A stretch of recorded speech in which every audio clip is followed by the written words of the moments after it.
Assalamualaikum warahmatullahi wabarakatuh.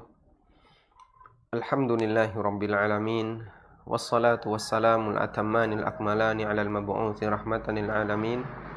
Wa ashhadu an la ilaha illallah wahdahu la syarikalah. Wa ashhadu anna Muhammadan abduhu wa rasuluh. Sallallahu alaihi wa ala alihi wa sahbihi wa sallama tasliman katsira. Thumma amma ba'd.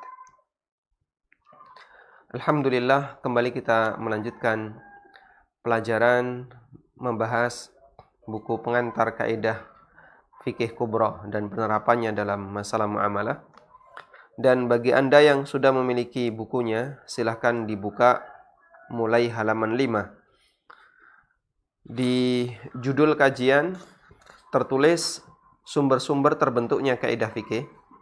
Namun kalau menurut urutan buku, ada satu pembahasan sedikit yang harus kita kupas, yaitu perbedaan antara kaidah fikih dengan usul fikih. Seperti pada pertemuan sebelumnya telah kita sampaikan bahwa dua ilmu ini adalah dua ilmu cabang fikih yang berbeda. Termasuk di antara cabang ilmu fikih yang berbeda. Ada kaidah fikih dan ada ilmu usul fikih. Sekarang kita akan lihat bagaimana perbedaannya. Baik, kita bantu dengan menggunakan alat tulis ya. Jadi jamaah yang dimuliakan Allah Subhanahu wa taala,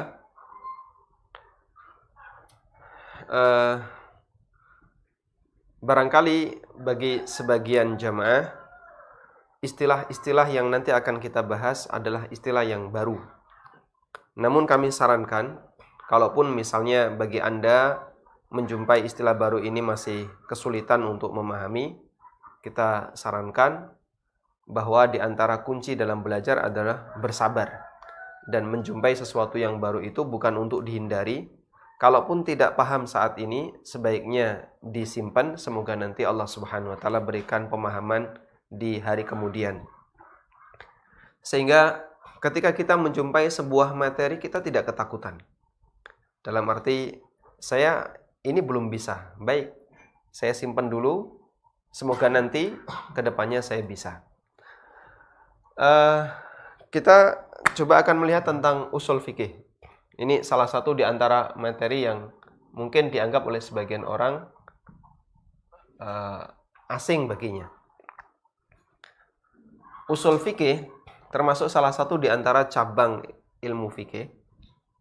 Dan ilmu ini cukup ma'ruf, dikenal oleh dikenal masyarakat sebagai salah satu di antara ilmu lanjutan setelah orang belajar fikih.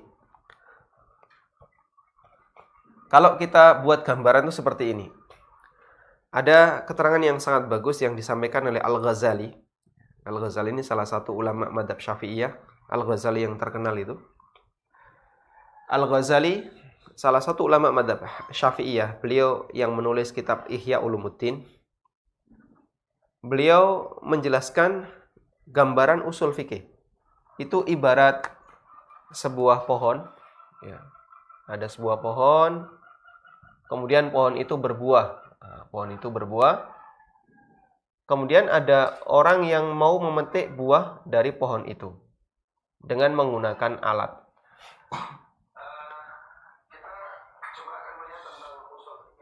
Digambarkan oleh Al-Ghazali dalam kajian usul fikih itu diibaratkan seperti ini. Pohon disebut dengan al-muthmirah. Al-muthmirah.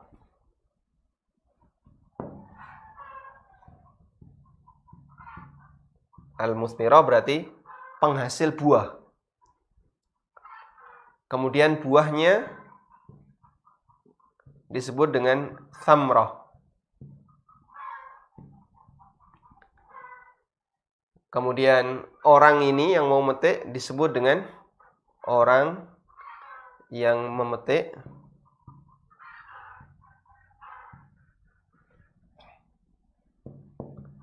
Disebut dengan mustathmir.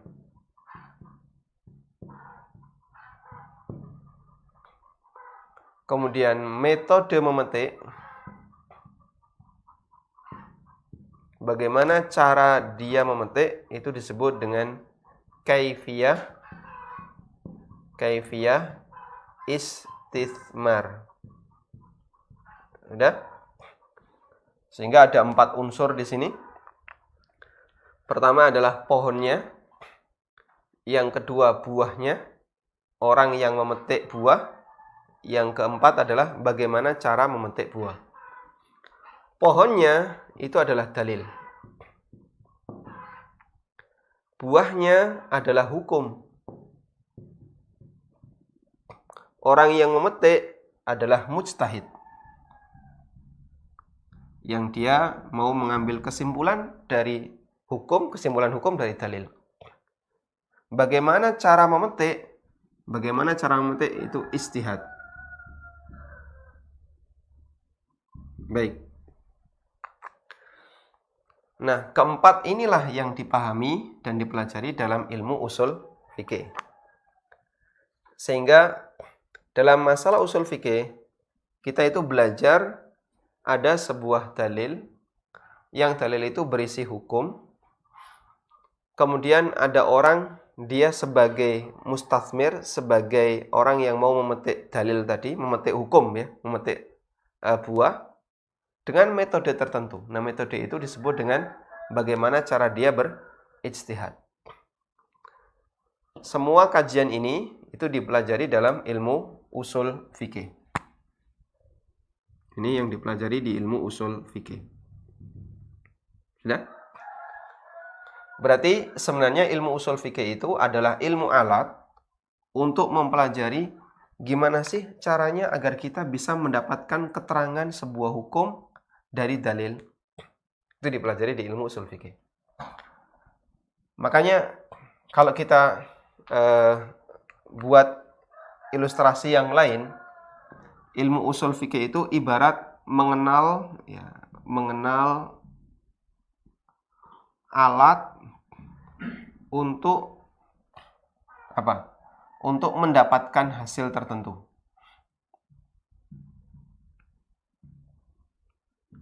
Dan bagaimana cara penggunaan alat itu sehingga nanti bisa mendapatkan hasil.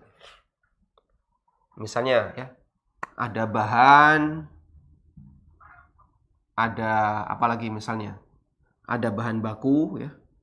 Kemudian ada alat dapur. Alat dapur itu ada pisau, ada sendok, ada garpu, ada panci, dan aneka alat-alat dapur yang lainnya. Kemudian ada seorang koki, ya, seorang chef, dan ada cara masak. Ya. Cara masaknya gimana? Bisa jadi ada bahan baku yang sama, alatnya sama, tapi dikerjakan oleh koki yang berbeda, dengan cara masak yang berbeda, nanti hasilnya sama atau beda? Beda. Sehingga untuk bisa mendapatkan sebuah hasil makanan, maka di situ dibutuhkan 4 unsur ini. Nah, inilah yang dipelajari dalam ilmu usul fikih. Sudah? Sehingga dengan ilustrasi ini, kita kalau misalnya buat semacam persamaan, bahan baku itu adalah dalilnya, ya, yang kemudian dia berisi ada hukum di situ. Kemudian peralatan dapur itu alat untuk ijtihad. Di situ ada ilmu bahasa, ada ilmu-ilmu yang dibutuhkan. Ini mujtahidnya, dan ini bagaimana cara berijtihad. Baik. Maka jamaah di belakang Allah Subhanahu wa taala, berarti dalam kajian ilmu, dalam kajian usul fikih, kita itu belajar tentang metodologi. Bagaimana caranya menggali sebuah hukum dari dalil. Dan tadi perumpamaan yang disampaikan oleh Al-Ghazali sangat bagus. Ya. Ibarat sebuah pohon yang itu merupakan dalil. Kemudian hukum yang itu merupakan buah dari pohon tersebut. Namun ini baru bisa dimanfaatkan, baru bisa dipahami jika dipetik. Berarti harus ada orang yang memetik. Dan metode memetik antara satu buah dengan buah yang lain itu berbeda-beda. Itu disebut dengan metode ijtihad. Memetik durian tentu beda dengan memetik apel, memetik apa lagi, semangka tentu beda dengan memetik kelengkeng. Nah, metodenya berbeda-beda. Itu adalah bagaimana cara berijtihad. Sudah? Sedangkan kaidah fikih. Sekarang kaidah fikih apa kaidah fikih? Kaidah fikih itu ibarat teori ya. Teori yang merupakan kesimpulan. Teori yang merupakan kesimpulan. Kesimpulan bisa dari dalil, kesimpulan dari dalil, atau dari keterangan ulama. Keterangan ulama itu bisa dari mulai zaman sahabat sampai ulama zaman sekarang. Jadi kaidah fikih itu adalah teori yang merupakan kesimpulan dari dalil atau dari keterangan ulama. Sehingga kaidah fikih itu dia lebih kepada pernyataan yang dia bisa dijadikan sebagai dijadikan sebagai alasan untuk mendapatkan sebuah hukum. Jadi misalnya seperti ini. Kita coba beralih dulu. Misalnya seperti ini ya. Jadi usul fikih ada kaidahnya. Kemudian di samping itu juga ada kaidah fikih. Jadi ada kaidah usul fikih, ada kaidah fikih. Misalnya ada kaidah yang berbunyi al-amru lil wujub. Hukum asal perintah itu wajib. Ini kaidah usul fikih. Kaidah usul fikih seperti ini belum bisa diterapkan untuk menjawab sebuah kasus. Kenapa? Karena dia sifatnya mempelajari gimana cara menyimpulkan sebuah hukum dari dalil. Sehingga kalau ada kasusnya, ada kasus. Kasusnya mengatakan apa hukum memakai atau gimana yang enak? Apa hukum menuju masjid ketika sudah mendengarkan azan Jumat? Baik, apa hukum menuju masjid ketika sudah mendengarkan azan Jumat? Bagi orang yang wajib Jumatan, wajib untuk menuju masjid ketika sudah mendengarkan azan Jumat. Apa dalilnya? Karena Allah Subhanahu wa taala perintahkan dalam Al-Qur'an, fas'au ila dzikrillah. Bersegeralah menuju zikrullah. Berarti di situ ada perintah. Nah, dalam usul fikih ada kaidah kalau ada perintah menunjukkan makna wajib. Berarti dia berproses tuh dari dalil, kemudian cara beristihadnya adalah al-amru lil wujub ini. Kemudian bisa didapatkan sebuah hukum bahasanya di situ wajib untuk berangkat menuju masjid berdasarkan perintah Allah Subhanahu wa taala tadi. Baik, saya rumit ya, sebentar. Baik, saya kalau menjelaskan kayaknya nggak jelas, berarti perlu kita ulang ya. Gini dulu, yang pertama mohon dipahami dulu apa itu usul fikih. Dan tadi kita sudah punya gambaran. Usul fikih gambarannya seperti ini ya. Jadi usul fikih itu ilmu yang mempelajari proses ini. Ada sebuah pohon yang dia punya buah. Gimana cara mendapatkan buah ini? Datanglah seseorang yang mau memetiknya. Pohon itu ibarat dalil, buah ibarat hukum. Yang ini mau dimanfaatkan oleh manusia. Orang yang memetik itu adalah mujtahid. Sehingga di sini ada banyak orang. Ada banyak orang yang menanti. Karena dia nggak punya kemampuan memetik, maka menunggu siapa? Mujtahid. Andaikan mujtahid ini diam saja, nggak memetik buah dari pohon ini, maka masyarakat tidak bisa menikmati buahnya. Ada kelapa yang tinggi, sementara di sekitarnya ada anak-anak usia misalnya 5 tahun, 6 tahun, yang mereka nggak bisa naik kelapa.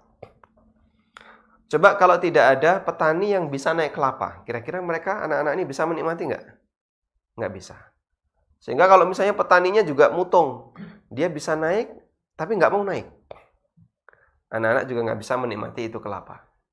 Maka kita berutang budi kepada para mujtahid yang dia punya jasa besar memberikan hasil berupa buah dari dalil yang dia petik. Nah, metodenya namanya kaifiyatul ijtihad.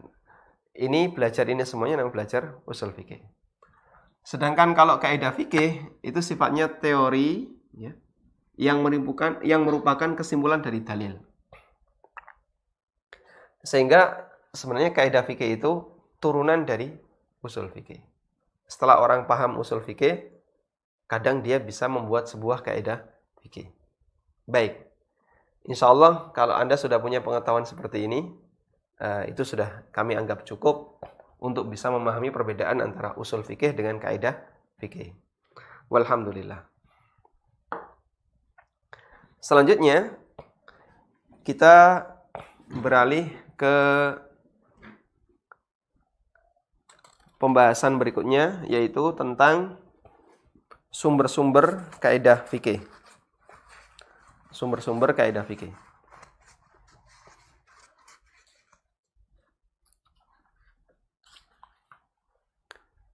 Sumber-sumber terbentuknya kaidah fikih ada banyak di sini yang kami sebutkan.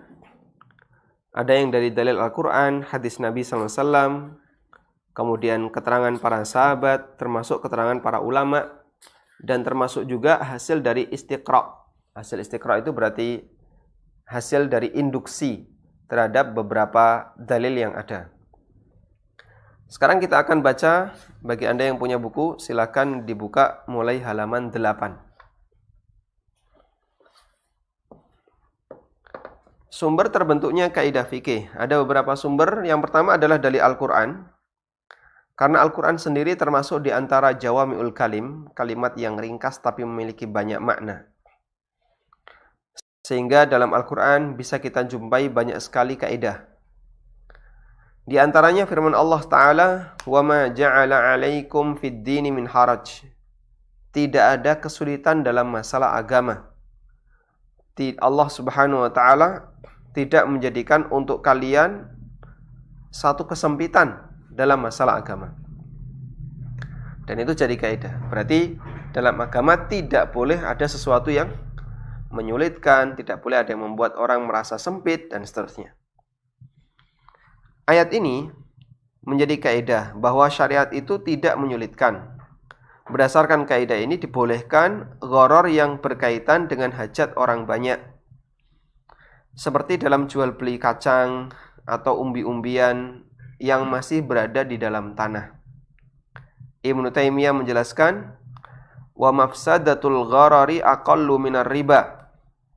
Falidzalika rukhisa fima tad'ul hajatu ilaihi minhu fa inna tahrimahu ashaddu dararan min darari kaunihi ghararan. Mafsadah gharar, mafsadah itu berarti madarat, ya, kerugian.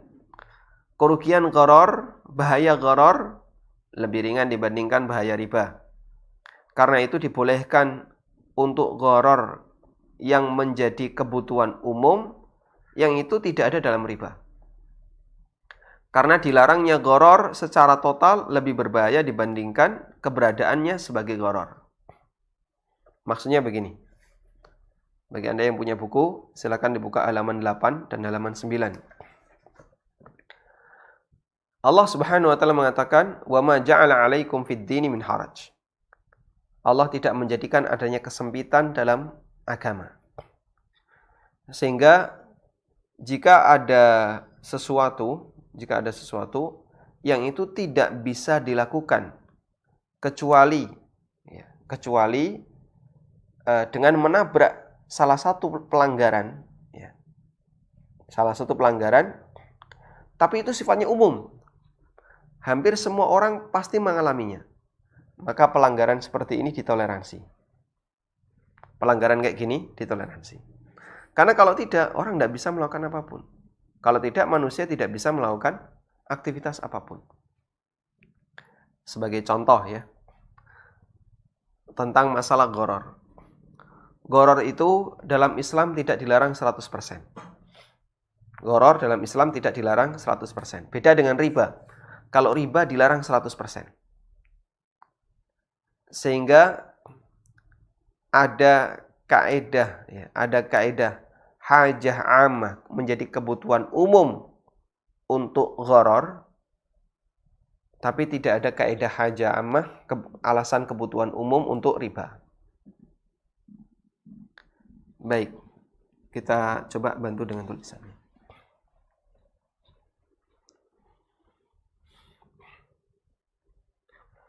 Kita sedang membandingkan antara dua pelanggaran dalam akad. Dua pelanggaran dalam akad.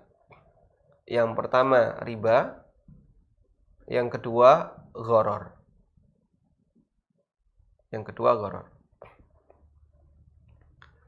Yang jadi pertanyaan, adakah yang ditoleransi?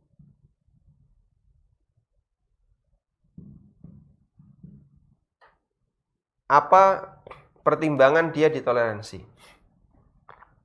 Pertimbangan dia ditoleransi adalah, pertimbangannya adalah ketika itu tidak bisa dihindari, karena semua orang pasti melakukannya, dan dia mafsadahnya lebih ringan dibandingkan pasangannya.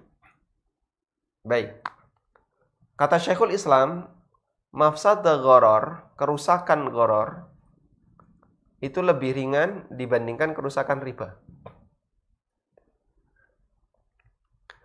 Karena itu untuk bagian ini bisa ditoleransi. Saya ulangi ya. Ada yang ditoleransi. Sedangkan yang riba tidak ada yang ditoleransi.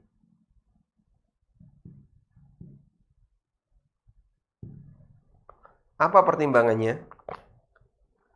Gharar itu asasnya apa? Ketidaktahuan. Gharar itu asalnya adalah karena ketidaktahuan. Gharar itu muncul karena faktor tidak tahu. Sedangkan riba itu muncul karena faktor apa?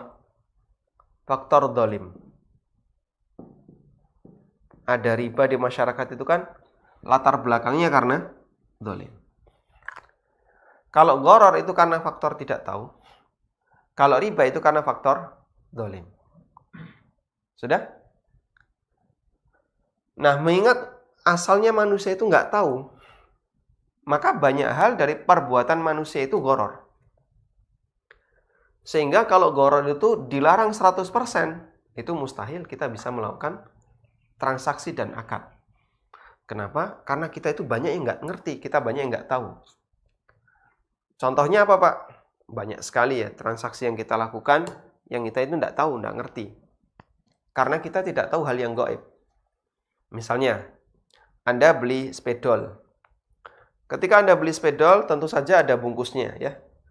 Ada bungkusnya, dikasih seal, sehingga Kita ketika beli di toko, tidak mungkin buka dulu terus dicoret-coret. Ya. Oh, terbukti nyala, dibeli. Tidak mungkin. Paling kita beli mereknya ini, udah cocok, saya bawa. Di kasir, dibayar. Di posisi itu, ada banyak hal yang tidak kita ketahui. Ini ada isinya atau tidak, kita tidak tahu. Kemudian nanti ketika dipakai bisa nyala atau tidak, kita tidak tahu. Ini expirednya tanggal berapa, kita tidak tahu. Karena di spidol nggak ada expirednya. Kemudian apakah isinya sudah kering ataukah tidak, kita tidak tahu. Ada banyak hal yang tidak kita ketahui. Karena kita tidak tahu hal yang gaib. Nah, kalau itu semuanya dilarang,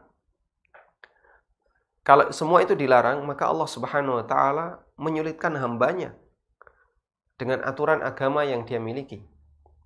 Berarti, jika kaedahnya tidak ada yang sulit dalam masalah agama, bagian seperti ini tidak boleh dilarang.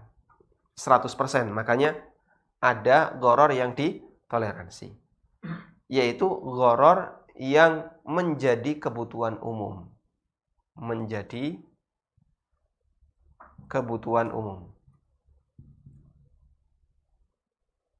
Karena kalau ini nggak boleh, orang akan mengalami banyak sekali kesulitan. Nah, seperti contoh kemarin ya. Kita menjumpai misalnya dalam iklan menggunakan FB Ads.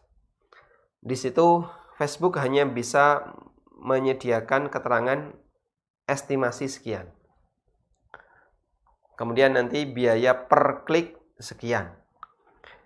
Yang itu tidak bisa ditetapkan di awal. Baru terlihat setelah kita pasang iklan. Karena ada banyak faktor yang diperhitungkan oleh Facebook. Boleh nggak kayak gitu? Jika memang itu menjadi hal yang sifatnya kebutuhan umum, orang nggak bakalan bisa melakukan aktivitas online dengan beriklan tanpa menjalani seperti itu, maka berarti dia termasuk gharar yang menjadi kebutuhan umum.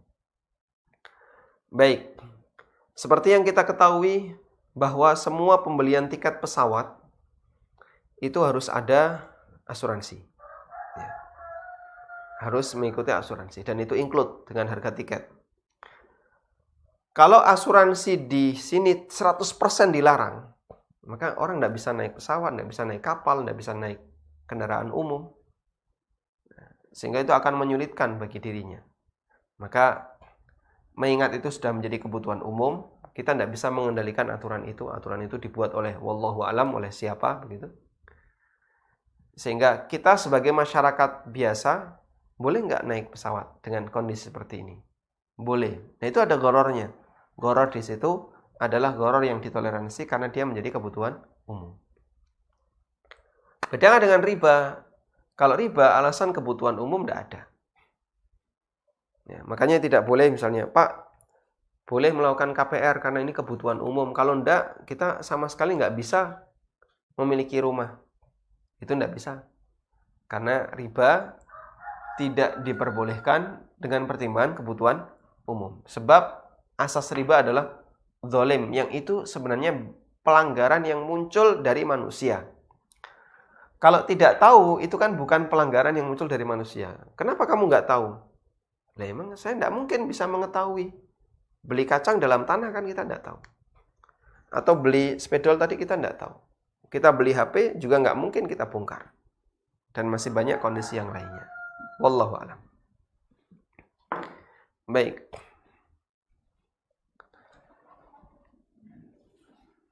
Nah, kemarin ada salah satu artikel yang disampaikan ke saya bahwa ada sebagian tokoh di Indonesia yang membolehkan KPR di bank konvensional dengan alasan terdesak. Dalam arti dia nggak bisa memiliki rumah kalau nggak KPR. Nah, alasan itu dianggap sebagai alasan yang kuat kalau dia itu terdesak. Namun ini adalah alasan yang kurang tepat. Karena riba itu awalnya adalah kezaliman manusia. Padahal masih banyak solusi yang lain yang Allah Subhanahu wa Ta'ala izinkan, yaitu jual beli. Wa halallahu al-bai'a wa harrama riba. Allah halalkan jual beli dan Allah haramkan riba. Dan orang masih bisa melakukan transaksi jual beli rumah secara kredit syar'i tanpa harus melakukan transaksi riba. Sehingga tidak bisa dijadikan sebagai alasan bahwa kebutuhan umum atau banyak orang yang butuh rumah, maka itu jadikan pertimbangan bolehnya melakukan akad KPR. Nanti jadinya sangat berbahaya. Baik, kita lanjutkan. Sumber kaidah yang kedua adalah hadis Nabi Sallallahu Alaihi Wasallam. Ada banyak sekali hadis Nabi Sallallahu Alaihi Wasallam yang menjadi kaidah karena beliau mendapatkan keistimewaan berupa jawami'ul kalim. Apa itu jawami'ul kalim? Kalimat yang ringkas namun padat makna.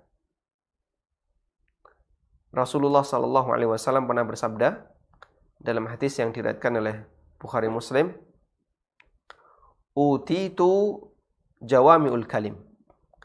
Aku diberi oleh Allah jawami'ul kalim. Dan jawami'ul kalim, ulama berbeda pendapat. Sebagian ulama mengatakan jawami'ul kalim hanyalah Al-Quran. Sehingga sabda Nabi SAW yang bukan Quran tidak masuk kategori jawami'ul kalim. Pendapat yang kedua mengatakan jawami'ul kalim mencakup Al-Quran maupun hadis.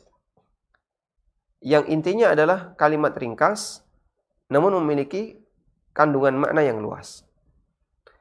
Dan pendapat yang kedua ini pendapat yang lebih kuat, sehingga kita bisa perhatikan hadis-hadis Nabi Sallallahu Alaihi Wasallam itu rata-rata kalimatnya ringkas, namun bisa menjadi kaidah umum di masyarakat.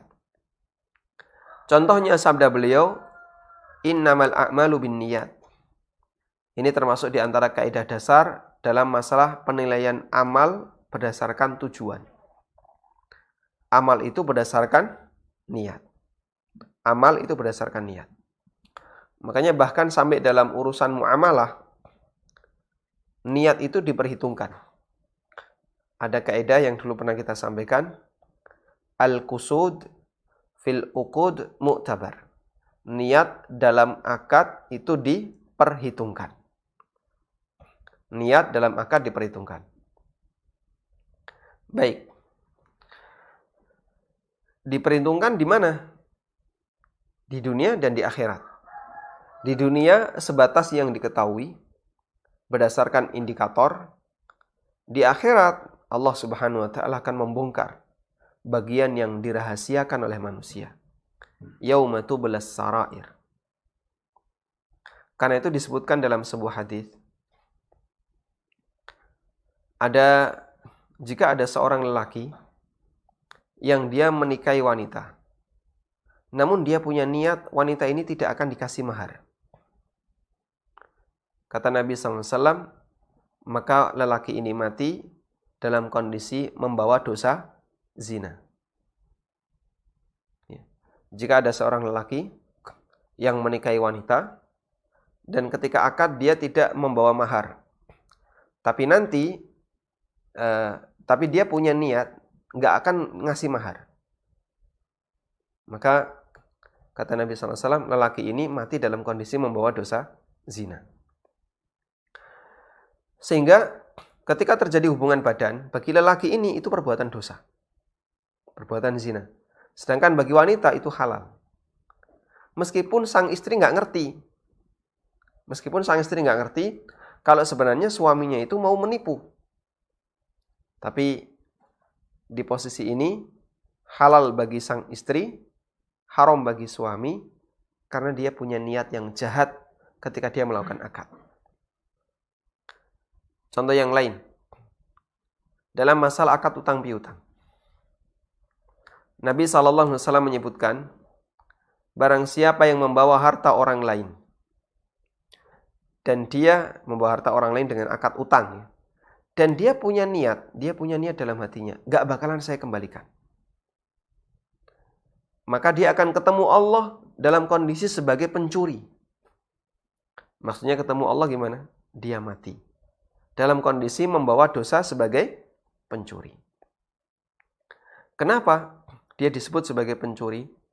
Karena dia membawa harta orang lain meskipun legal ketika di dunia, dalam arti nggak ada orang yang mencurigai, wong ini utang kok. Secara akad ini masuk utang dan itu perdata, bukan kriminal. Namun dia punya niat gak bakalan saya kembalikan. Dan itu dihukumi oleh Nabi SAW. Dia statusnya sebagaimana pencuri. Meskipun ketika di dunia dia tidak ditangkap, dia tidak dianggap sebagai pencuri dan seterusnya. Baik. Maka demikian pula dalam kasus muamalah yang lain. Apabila ada orang yang melakukan transaksi muamalah. Namun di situ ada indikator yang tidak baik. Dan orang bisa memahami indikator itu, maka indikator itu diperhitungkan. Indikator itu diperhitungkan. Karena al-qusud fil uqud mu'tabar. Niat dalam akad itu diperhitungkan. Apa dalilnya? Sabda Nabi SAW yang itu jadi kaidah, innamal a'malu bin niyat. Sesungguhnya nilai keabsahan amal itu tergantung pada niat. Baik, saya kasih contoh real ya tentang pengaruh kaidah niat dalam muamalah.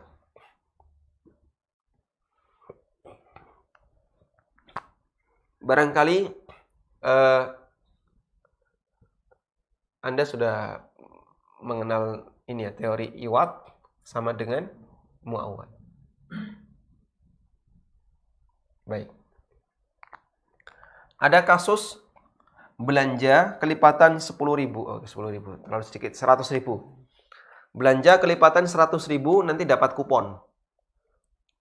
Kupon belanja. Kupon belanja dengan kelipatan 100.000.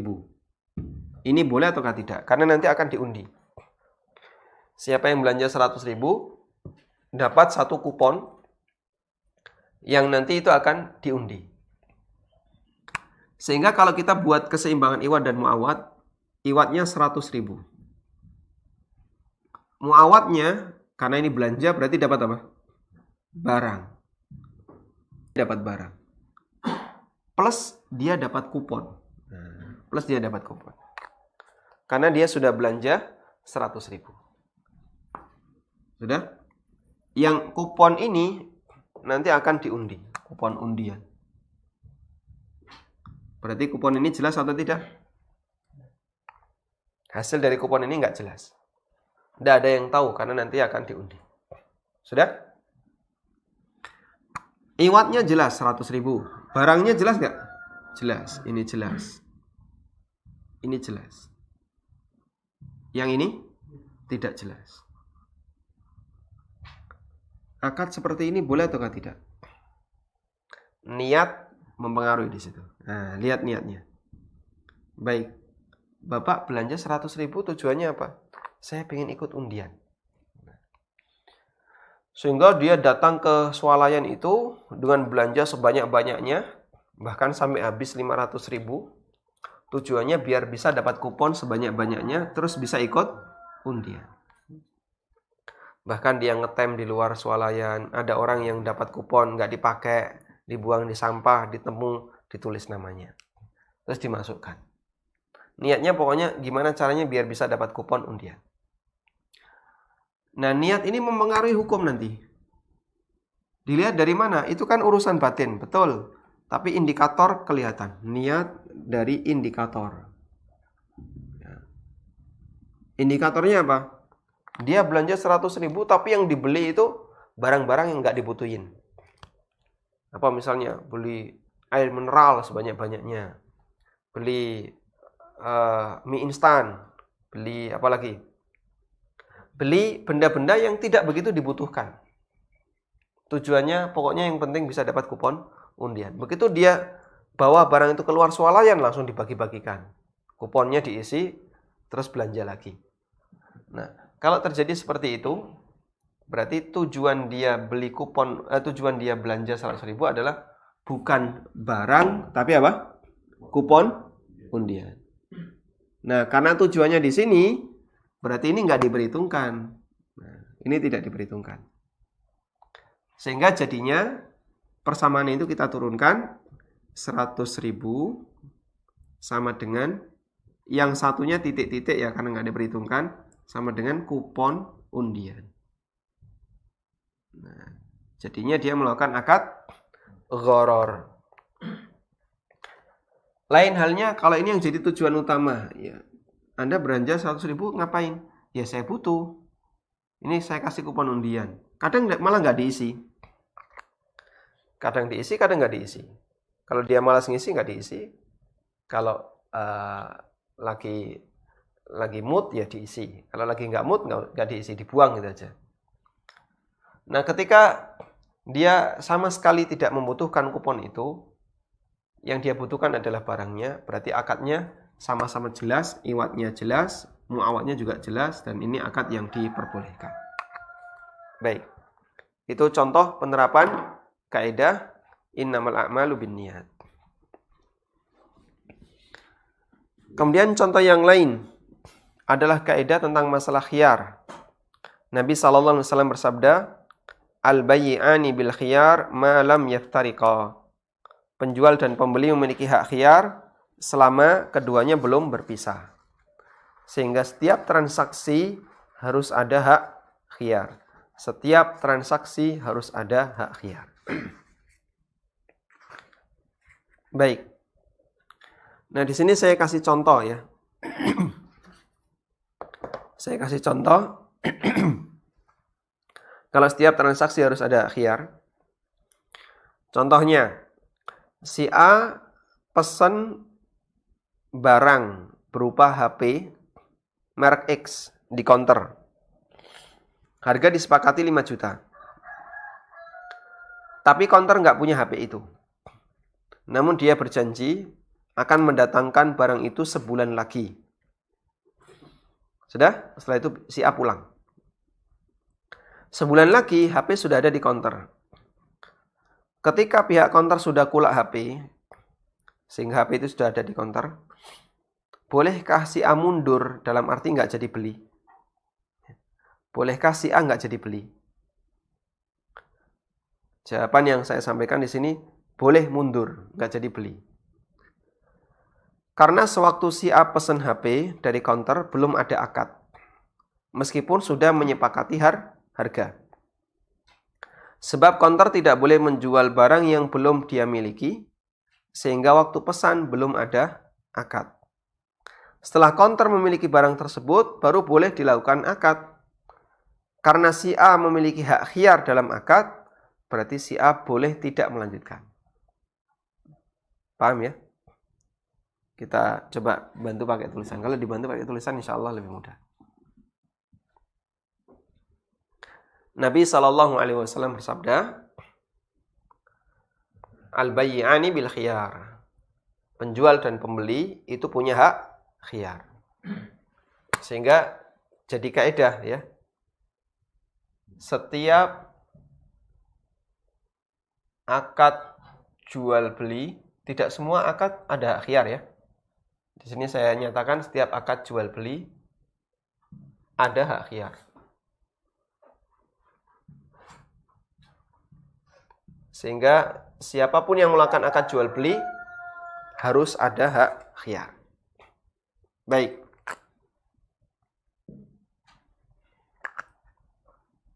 Ini jadi kaidah. Setiap orang melakukan akad jual beli harus ada hak khiyar. Sudah? A pesan HP X di counter ya. HP X. Dan saat pesan, ini pemesanan. Saat dilakukan pemesanan, counter belum punya HP X. Sudah? Datang waktu sebulan. Di counter punya HP. Counter sudah punya HP. Dia beli HP tersebut. Lalu si A datang ke counter untuk melakukan transaksi terhadap HP X. Yang ini kemarin belum ada ya.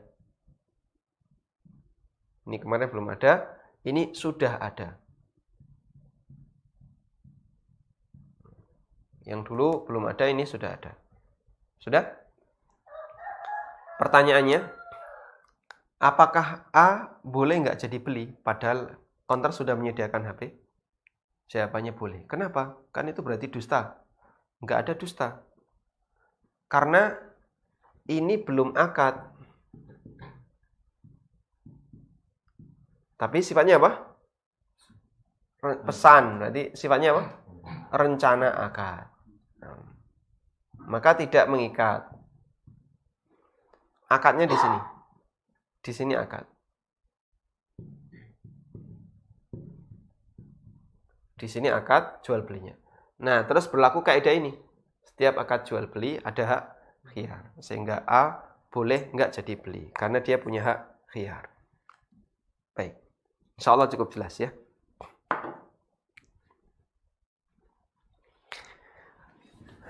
Kemudian ada juga kaidah yang lain, annal kharaja bid-diman. Bid-dhaman ya. Bahwa setiap keuntungan itu sebanding dengan resiko yang ditanggung. Berdasarkan kaidah ini, orang yang mendapatkan manfaat maka dia menanggung resiko.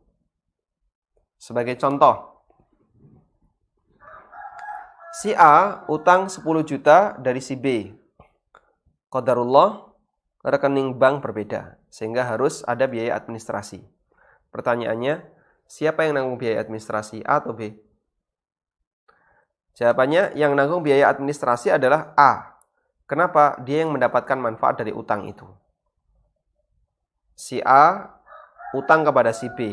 Berarti yang dapat manfaat siapa? A. Kenapa? Dia yang utang. B yang memberi utang. Maka ketika transfer ada biaya administrasi, yang menanggung biaya administrasi adalah orang yang dapat manfaat, yaitu A. Nabi SAW juga bersabda, laisa li'irkin dhalimin haqqun. Keringat perbuatan yang dolim sama sekali tidak memiliki hak. Keringat dari perbuatan yang dolim sama sekali tidak memiliki hak. Sehingga ketika ada orang yang mengelola harta orang lain untuk usaha tanpa izin dari pemilik, kemudian harta itu ternyata berkembang, maka bagi pengelola tidak berhak untuk mendapatkan hasil apapun. Sehingga semua hasil harus dikembalikan ke pemilik harta. Laisa li'irkin dhalimin haqqun. Contoh ya. Saya punya lahan, lalu di tanah saya ada orang yang mengelola tanpa izin dari saya. Terus menghasilkan.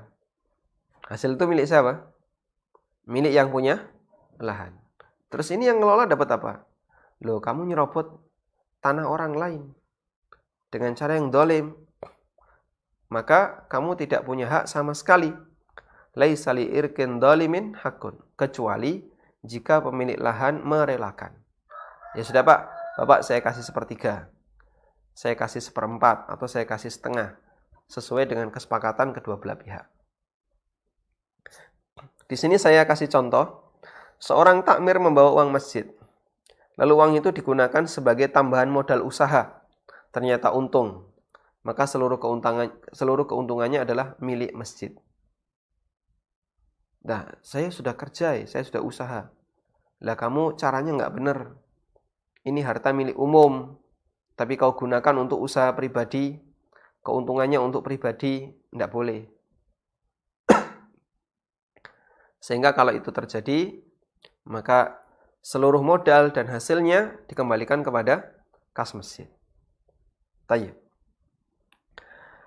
Berikutnya adalah sumber kaidah fikih dari teks ucapan para sahabat. Seperti perkataan Umar bin Khattab radhiyallahu anhu, beliau mengatakan inna maqati'al huquqi 'inda syurut. Sesungguhnya potongan hak itu sesuai yang disepakati. Sesungguhnya potongan hak itu sesuai yang disepakati. Di sini saya kasih keterangan.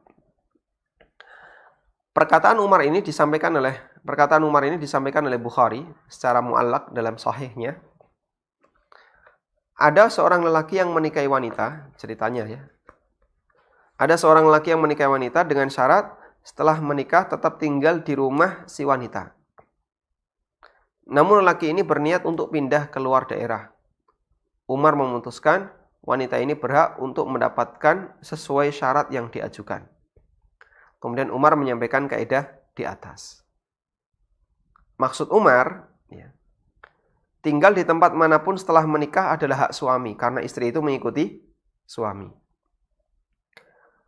Namun jika istri mensyaratkan agar suami tinggal di daerah istri dan suami ridho, dan syarat itu ketika diajukan si suami ini ridho, berarti suami telah menggugurkan haknya untuk tinggal dimanapun dan istrinya harus ikut. Tayyib, insyaallah dipahami ya. Baik, walhamdulillah. Kaidah ini sering saya jadikan sebagai alasan untuk beberapa kasus muamalah yang tidak sejalan dengan hukum urf. Kita coba lihat penerapannya.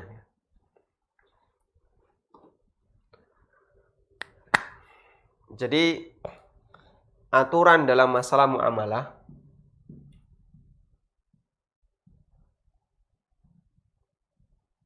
di tempat kita itu ada dua ya. Yang pertama ada yang berdasarkan kesepakatan. Aturan berdasarkan kesepakatan. Yang kedua ada aturan yang berdasarkan urf, yang berlaku di masyarakat, tradisi dan budaya.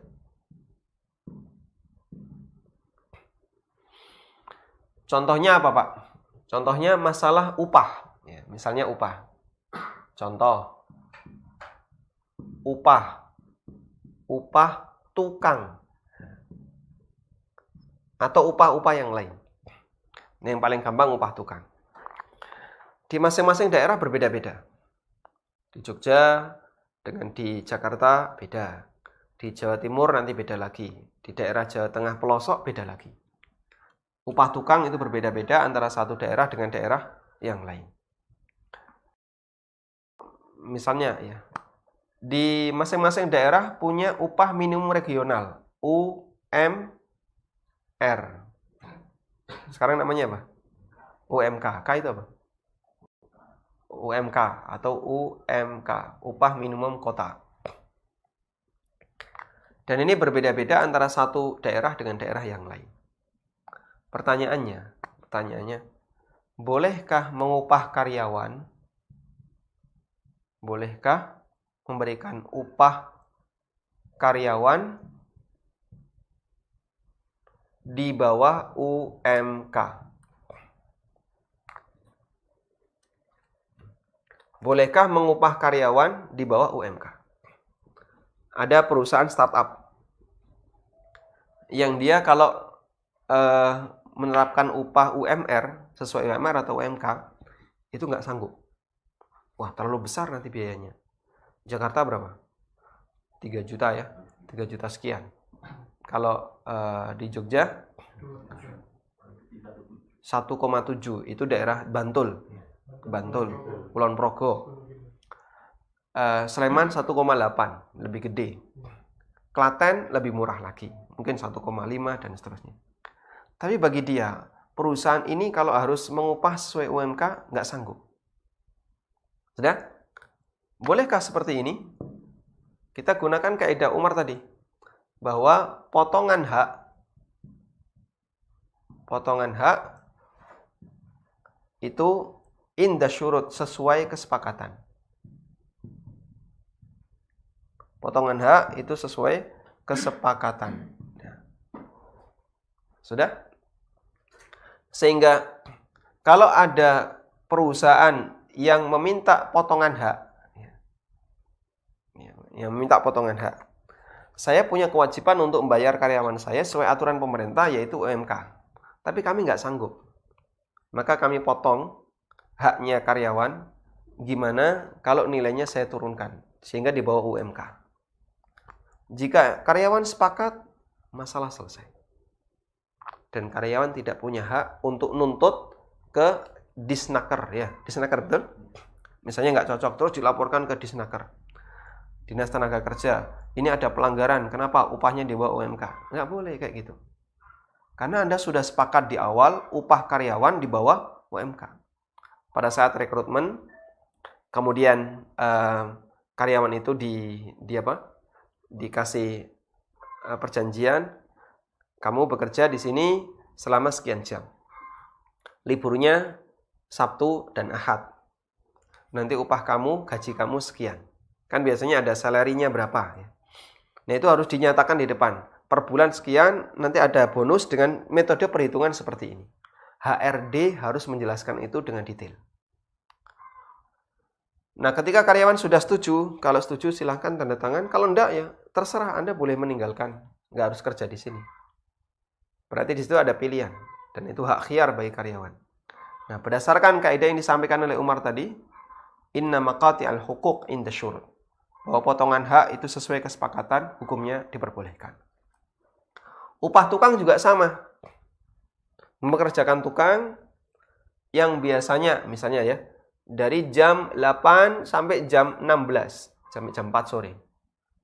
Istirahat jam 12 sampai jam 1. Tapi Anda minta, Pak gini aja Pak ya, saya pengen cepat, Bapak nanti kerja dari jam 7 sampai jam 5. Gajinya saya tambah. Boleh nggak? Boleh. Berarti hak tukang yang seharusnya dia istirahat jam 12 sampai jam 1, silakan Bapak istirahat. Nanti hari Ahad tetap masuk. Karena ini mau borongan cepat. Hak tukang yang dia dapat hak libur dan seterusnya dihilangkan, namun nanti digantikan dengan upah yang lebih besar dan itu diperbolehkan sesuai yang disepakati. Kesimpulannya, jika ada urf dan kesepakatan berbeda kondisinya ya, bertolak belakang, maka kesepakatan lebih dimenangkan dibandingkan urf. Nanti akan kita bahas kaidah ini lebih detail di bagian akhir buku. Jika ada tradisi dengan kesepakatan itu bertolak belakang, maka yang dimenangkan yang mana? Kesepakatan.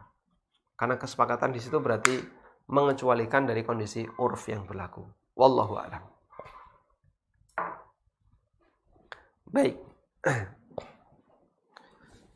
Dan masih ada beberapa kaidah yang lainnya yang itu disampaikan oleh para sahabat.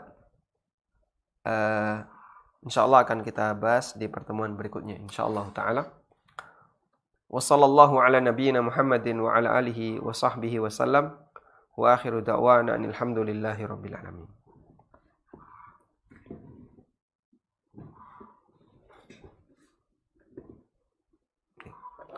Kita coba angkat penelpon yang masuk. Silahkan. Assalamualaikum Ustaz. Waalaikumsalam warahmatullahi. Ustaz, saya mau tanya kemarin di 2 pertemuan sebelumnya mengenai permodalan Ustaz. Waktu itu kan Ustaz ada sempat kasih tahu untuk penyelesaian sengketa kalau yang terdakwa itu harus bersumpah dan pendakwa harus menyediakan bukti gitu Ustaz. Nah, pertanyaan saya gini, kalau misalkan si pendakwa tidak bisa menyediakan bukti dan si terdakwa juga disuruh bersumpah tidak mau, itu penyelesaian sengketanya akhirnya bagaimana gitu Ustaz? Baik. Itu yang pertama Ustaz.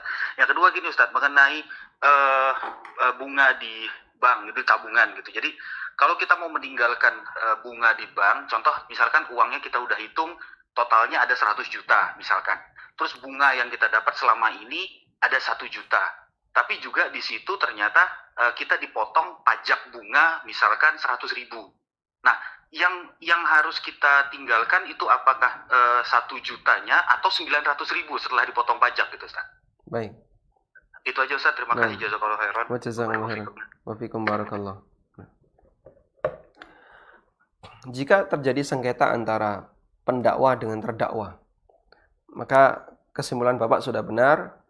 Orang yang mendakwa harus mendatangkan bukti, yang terdakwa dia diminta untuk bersumpah. Pertanyaannya, bagaimana kalau pendakwa tidak bisa mendatangkan bukti, sementara terdakwa nggak mau bersumpah? Yang dicurigai justru malah terdakwa. Kenapa dia nggak mau bersumpah? Kalau emang dia di posisi benar, seharusnya dia bersumpah. Ya. Kalau di posisi benar, dia bersumpah bahwasanya dia itu nggak bersalah dalam masalah ini. Ya. Sehingga misalnya, majikan mengklaim bahwa karyawan telah membawa uang perusahaan. Kamu telah menilap uang perusahaan sekian. Karena setelah dicek, nggak balance. Dan tidak diketahui kemana uang itu. Akhirnya si majikan menuduh misalnya pihak bendahara atau pihak bagian keuangan, dia yang membawa uang perusahaan. Tapi majikan nggak bisa mendatangkan bukti. Nah, kemudian si terdakwa diminta, kamu berani nggak bersumpah kalau kamu tidak membawa uang perusahaan? Jika memang dia nggak bersalah, untuk menyelesaikan masalah, dia bersumpah. Demi Allah, saya tidak membawa uang perusahaan. Selesai masalah. Bagaimana kalau dia nggak mau bersumpah?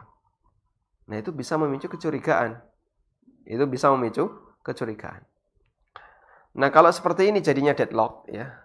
Wallahu alam, saya tidak menjumpai, saya belum mempelajari lebih lanjut. Kalau terjadi seperti ini, apa yang harus dilakukan?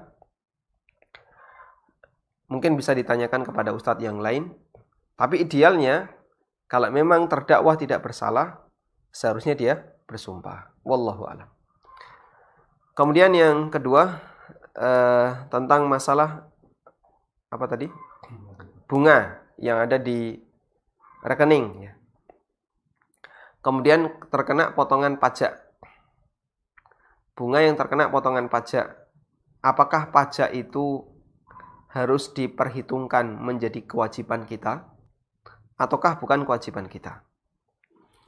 Baik. Ilustrasinya seperti ini. Harta halal kita yang ada di bank. Harta halal kita yang ada di bank adalah nilai saldo tabungan yang menjadi milik kita dan bukan tambahannya. Bahasa lainnya, harta halal kita hanyalah uang kita yang ada di bank. Sementara bunganya kita sepakat itu adalah itu uang haram. Tayyib. Nah, bunganya uang haram ini dipotong oleh pemerintah, potong pajak. Berarti itu adalah bunga yang bukan dari harta kita atau pajak yang bukan dari harta kita. Itu entah harta siapa, yang jelas dia adalah milik umum. Jika sudah diambil oleh pemerintah, maka kita tidak berkewajiban untuk menahannya. Baik, saya kasih tulisan biar lebih mudah.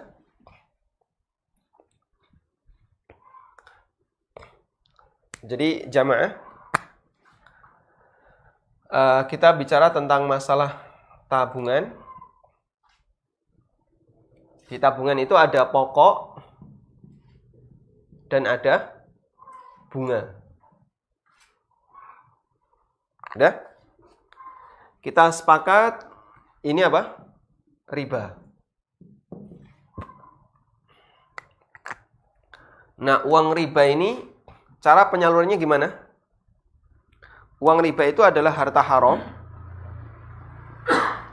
yang menjadi milik umum, sehingga cara penyalurannya, saya ulang, uang riba ini adalah harta haram, sehingga cara penyalurannya adalah digunakan untuk kepentingan umum. Begini ya. Untuk kepentingan umum. Makanya siapa yang punya harta riba, dia ambil harta itu dan digunakan untuk fasilitas umum. Untuk perbaikan jalan, perbaikan selokan, dikasihkan ke kegiatan RT dan seterusnya. Yang jelas untuk kepentingan umum. Sudah? Nah, bunga ini dicuil sebagian oleh pemerintah. Ya, bunga dikurangi pajak. Yang pajak itu diambil oleh pemerintah. Dan ini dipakai apa? Untuk kepentingan umum. Ya berarti sudah pas. Berarti Anda perlu menggantikan ini enggak? Tidak. Kenapa? Karena andai pun tidak ada pajak ya, andai pun tidak ada pajak, ini nanti arahnya ke sini. Kalau ini sudah diambil pajak, berarti pajak itu sudah mengurangi kewajiban Anda untuk menyerahkan sisanya ke kepentingan umum. Nah, tinggal sisanya ini. Sisa bunga, misalnya 1 juta, diambil 100.000, berarti sisanya misalnya 900.000, itu Anda salurkan ke kepentingan umum. Menyusul temannya tadi, yang sudah diambil duluan oleh pemerintah. Walhamdulillah.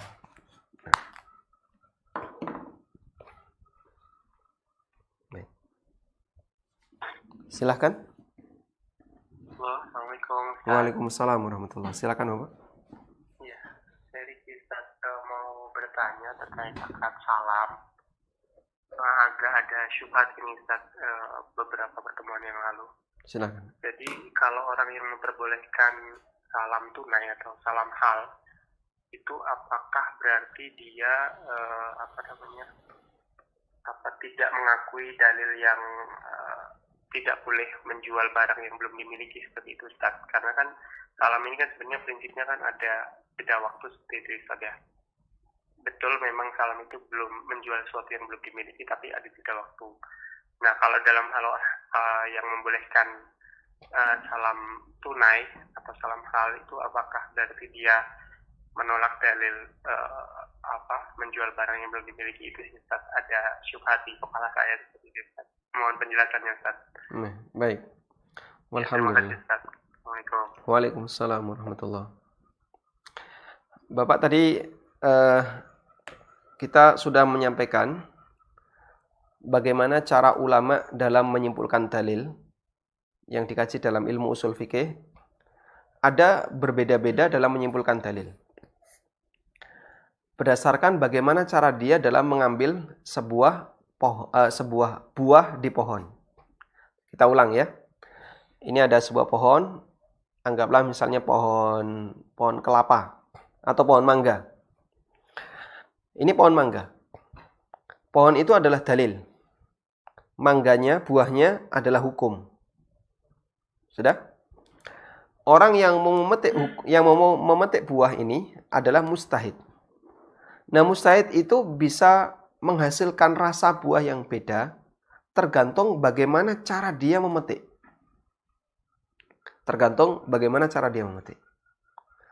Kalau dia memetik pohon mangga dengan cara, pertama yang kami lakukan biasanya bukan kayak gitu.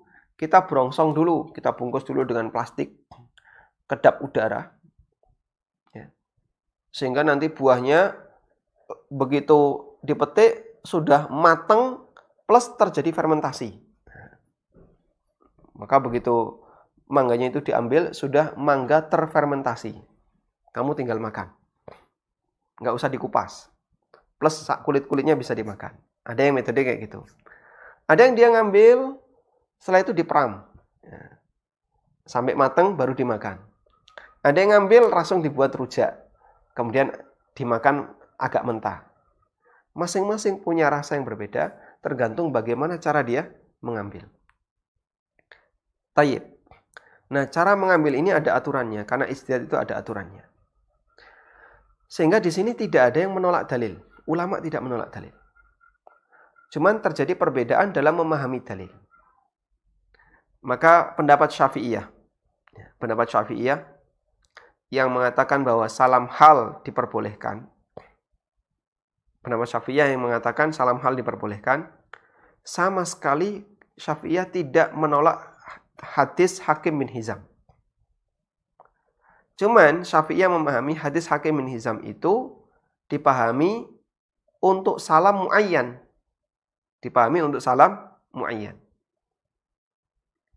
Nah, karena dia dipahami sebagai salam muayyan, maka hadis Hakim bin Hizam tidak bisa dijadikan sebagai dalil larangan salam hal.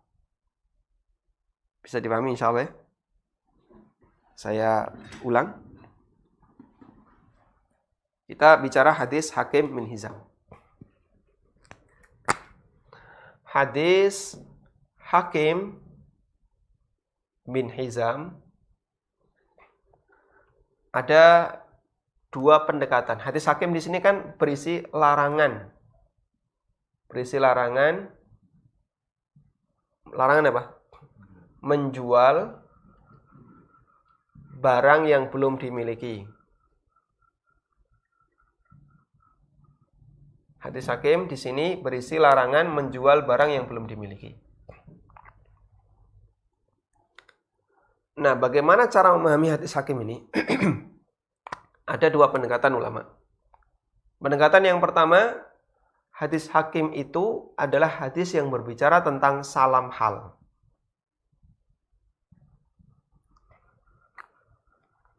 Hadis yang berbicara tentang salam hal.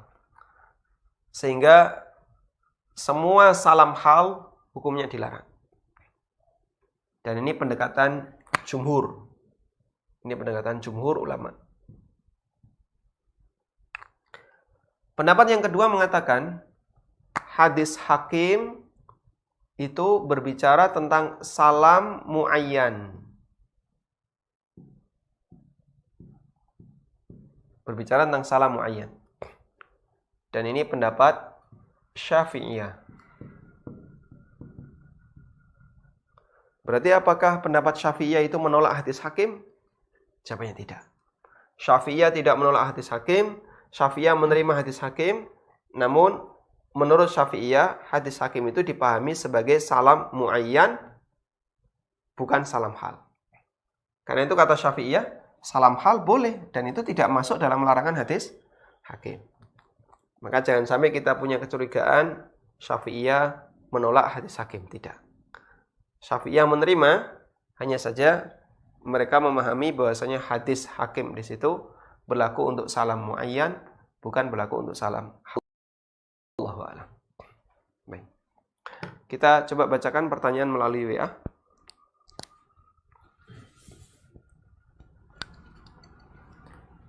Bismillah. Assalamualaikum warahmatullahi wabarakatuh. Waalaikumsalam warahmatullahi wabarakatuh. Dalam contoh belanja yang dapat kupon tadi Ustadz, bila niatnya memang adalah belanja dan kebetulan saat itu lagi mood untuk ngisi kupon undiannya, misalkan dia menang undian, apakah kita boleh menikmati hadiah hasil undian tersebut Ustadz? Baik. Dalam kupon belanja tadi, terus kita mengikutinya secara normal, dalam arti tujuannya memang untuk belanja, lalu Anda mengikuti dan menang. Apakah hadiahnya halal? Insya Allah hadiahnya halal, karena tidak ada judi di situ, tidak ada gharar. Mengingat yang kalah itu tidak disebut rugi. Ya. Jadi hasil undian,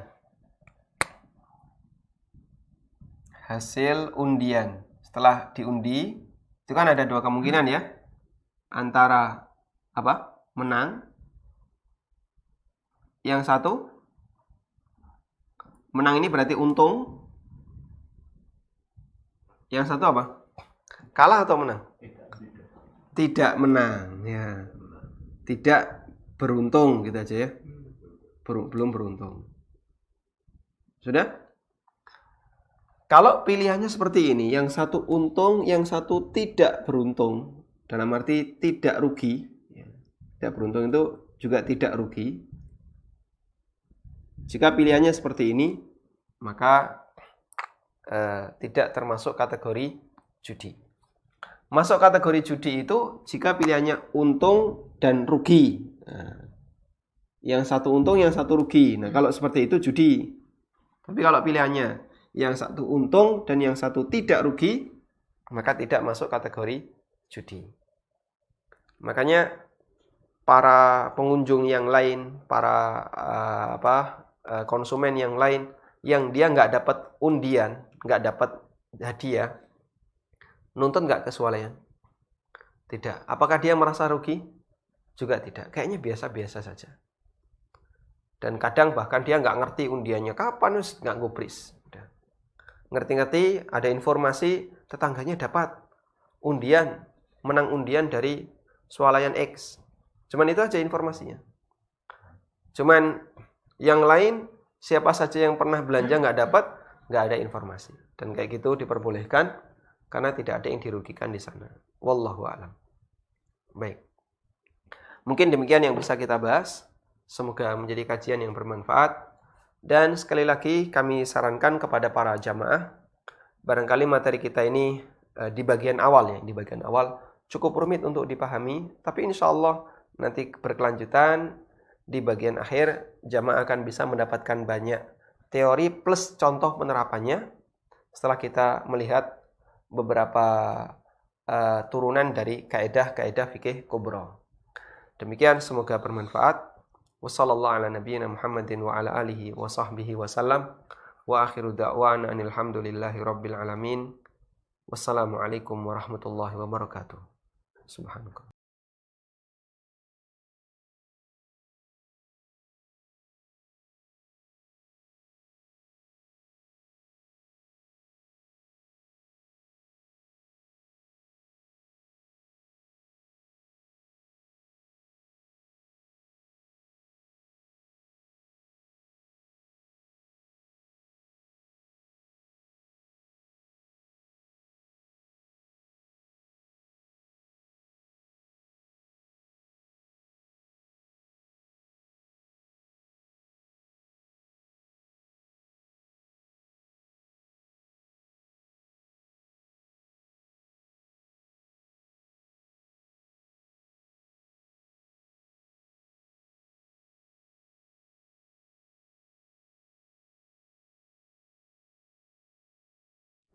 Wakaf Madinah Islamic Center.